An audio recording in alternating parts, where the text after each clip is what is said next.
We've imagined that if we practice more lovingness, we imagine if we find a way to end our suffering, we imagine if we find a way to not think, that that will wake us up, when in fact those things are consequences and results of, side effects of waking up.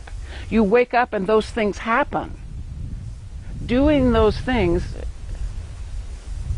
prior to having a wake-up call are fine things to do. There's nothing wrong with it. Do whatever you can do here in this world to end your suffering, to feel better, to still your mind, to feel more happiness. There's absolutely nothing incorrect about that.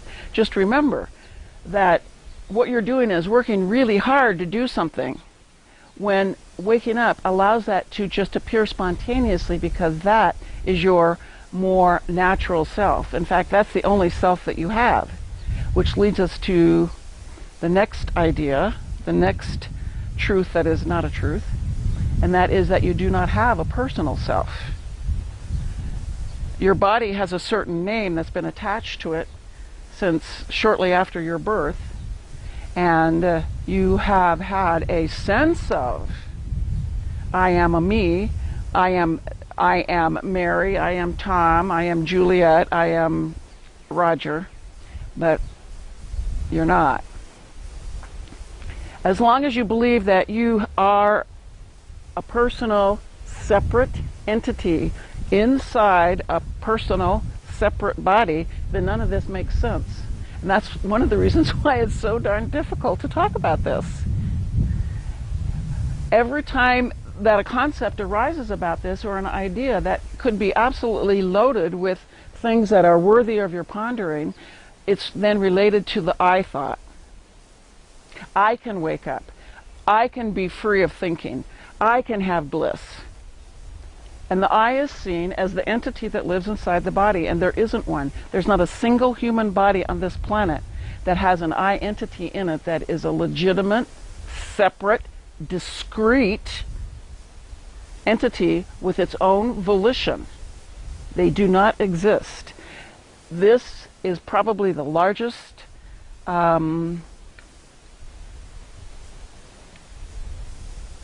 stumbling block for people, because you have spent every moment of your life from about the age of 3 forward believing with all your ability that not only are you a separate entity, but everyone around you is a separate entity. And with that as the foundational thought, is it any wonder that there has been nothing but strife and turmoil century after century?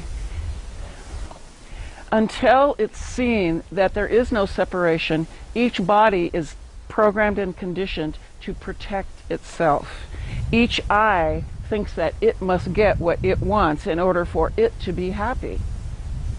If that disappears and you see there's no I that has needs to be met, then immediately what drops off is all the competition, all the resentment, all the anger. Those feelings can still come up, but they are seen for what they are. Thoughts that just flow through the mind, and you don't have to pay attention to them. If the idea intrigues you and you want to explore it further, what could you do to find out for yourself? Because remember, you're not going to believe anything up front. You're going to look at things with openness, not skepticism and not belief. So if there's a little bit of an intrigue or a little bit of, I'd like to explore that. How could it be explored that there's no personal I, no little entity in here? I saw it as a little little entity. That's what I saw in terms of my thoughts about it. I thought, well, sure, there's an I in here. Of course there's an I in here. Why, it's a little entity thing. I had never examined that thought in my entire life. I had seen that thought numerous times. Never examined it. I just assumed it was correct. That's our conditioning in operation. Everybody thinks that. Everybody assumes that thoughts are correct. Most of the time we allow thought to just simply go through our heads, and the ones that pop up that say, give me attention, we give it attention. But we don't give it critical attention. We don't examine it for truth and untruth, our own version of that. We simply accept it. When we are born, we do not have a sense of I, a sense of me as discrete and separate from our parents and our family and the people that are around us. We don't even have a sense of discreteness or separateness from our cribs, our clothing, our toys, the food that we eat. It's all one thing, because back then we are still in consciousness. We are the consciousness as itself, and the only thing that's happening is experiencing.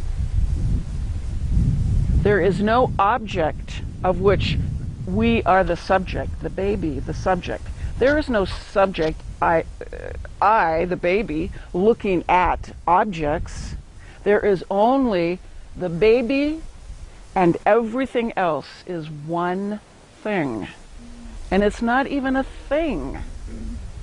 In reality, it is only consciousness that pops out and appears as this thing here, this movie. There is no observer of this movie.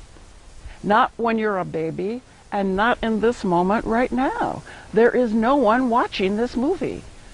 The only thing that's happening is the movie. And the way that it's happening for each of us is what we call experiencing. How do you know you're here right this moment? You're experiencing.